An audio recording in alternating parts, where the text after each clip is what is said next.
private stories in books and TV shows while simultaneously lecturing the rest of us about not invading privacy. What happens when the world's most privacy-obsessed royals walk straight into the lens-lined labyrinth of Disneyland and turn their daughter's birthday into a media minefield? On June 4th, Prince Harry and Meghan Markle ushered little Princess Lilibet through the happiest and most photographed place on Earth, then dropped a glossy Instagram reel that blurred the children's faces like confidential files. Overnight, that family day out mutated into a fire-breathing controversy. Piers Morgan fired a viral "We see you" missile, palace aides leaked fury, and hashtags "worldwide privacy tour" and "Disneyland disaster" roared across every feed. What looked like a harmless two-day birthday treat now threatens to shove the monarchy into its toughest decision in years. Pry open fresh legal hostilities and expose the Sussex brand's last trick for staying relevant. Stay with me, because the ride gets wilder than Space Mountain. Golden California sun, sparkling pavement, June 4th.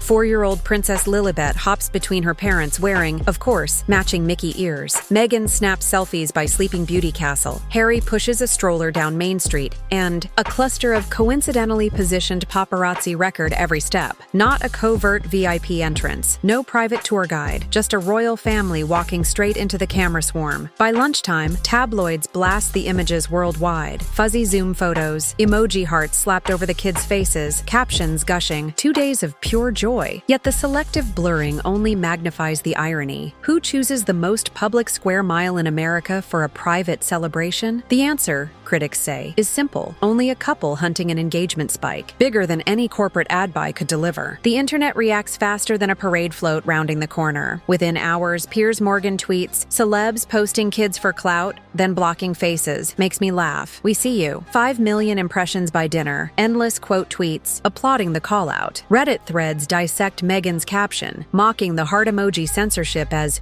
peekaboo privacy. TikTok stitches overlay clown makeup on the reel, while X trends Kardashian core PR in a crown. Longtime Sussex, sympathizers grimace, others cheer the satire. But the biggest damage is collective fatigue. Viewers murmuring, "Didn't we see this play out after Spotify, after Netflix, after archetypes?" The moment momentum feels stale, the controversy morphs from outrage to parody, and that shift lingers like gum on a theme park sidewalk. Yet the pushback is only Act 1. The real complications lurk in the palace corridors, and what those corridors echo next would sting more than social memes. Rewind 72 hours. Meghan's lifestyle push, as ever, holds a micro restock that vanishes in minutes because inventory is tiny. Critics label it a scarcity stunt. At the same time, her podcast Confessions of a Female Founder limps along at an anemic 25K average downloads, barely a blip next to the Spotify titans it hoped to rival. Finance blogs call Archewell's staff churn Silicon Valley in reverse. Against that backdrop, the Disneyland reel looks less like birthday spontaneity, more like an emergency eyeball grab. Family moments remain the Sussex's single guaranteed engagement fuel. December 2022, Harry and Meghan drops on Netflix. Archie's voice debuts. May 2023, Spotify axes archetypes. Lily's rose garden portrait floods Instagram. February 2024, Dior ambassadorship fizzles. Heart-shaped cupcake video trends. Now, with brand metrics sagging again, they push stroller wheels straight into a turnstile of cameras. Yet that old playbook no longer triggers universal adoration. Instead, it stokes suspicion, and suspicion is about to collide with royal protocol. Disneyland's magic fades fast at Buckingham Palace. The outing lands 10 days before Trooping the Color, King Charles's official birthday parade, sacrosanct in royal scheduling. Courtiers whisper sabotage. Senior aides brief reporters that the timing hijacks headlines meant for the monarch. More inflammatory is the name Lilibet itself, a direct homage to the late queen. Using that legacy in a stage-managed photo op, critics argue, exploits royal heritage for clicks. Insiders claim Prince William reaches a breaking point, canvassing. Advisors on stripping Harry and Meghan of HRH styling. Public polls tilt in his favor. Conservative MPs lobby for legislative teeth. Even moderate commentators call the couple's antics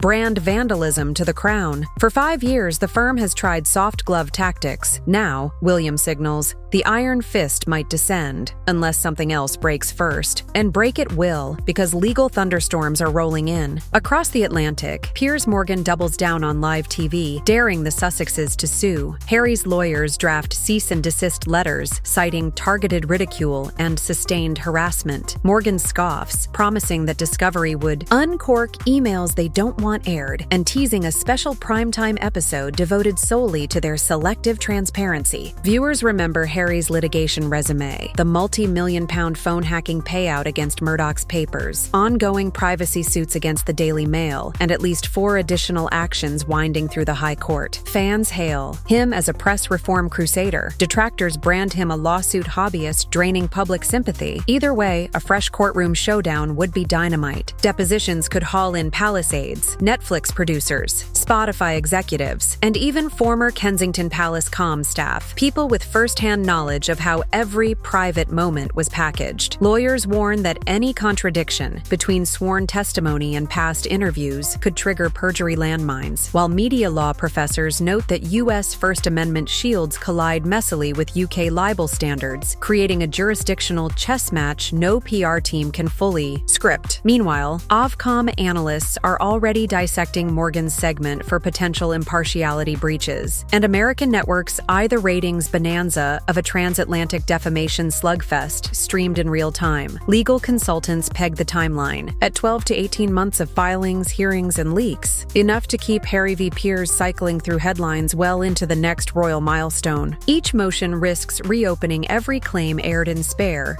the Oprah sit-down, and the Netflix doc, turning last year's grievances into this year's sworn exhibits. And while attorneys sharpen arguments, costs escalate. Expert witness fees, crisis comms, retainers, personal security upgrades. Donors to Archewell will wonder why charity funds vanish into court coffers. Taxpayers may bristle if royal security budgets swell to cover courthouse gauntlets. Add one more volatile ingredient: the children. Any suit that drags Archie and Lily's images into evidence amplifies public unease about their exposure. A PR calculus even seasoned litigators dread. Push too hard, and the couple risks being seen as weaponizing their own kids in a legal spectacle. Pull back, and Morgan claims victory by default. It's a knife-edge scenario: catnip for tabloids, kryptonite for brand managers, and a headache the monarchy would rather sidestep before Trooping the Color steals the stage. Archie and Lily have become unwilling pawns in a marketing Ouroboros. Every time a Sussex venture staggers, Netflix teaser, Valentine's cupcake video, garden portrait, now a Disneyland stroll, another curated family moment materializes to reset the narrative. Supporters see proud parents sharing milestones. Skeptics see the last reliable reservoir of public affection being siphoned for clicks. This year's birthday reel exposed the pattern faster than ever.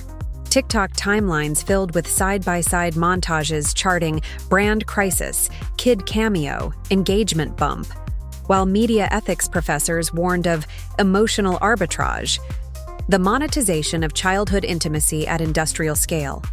Even sympathetic magazines ran polite but pointed headlines like, "When privacy becomes product."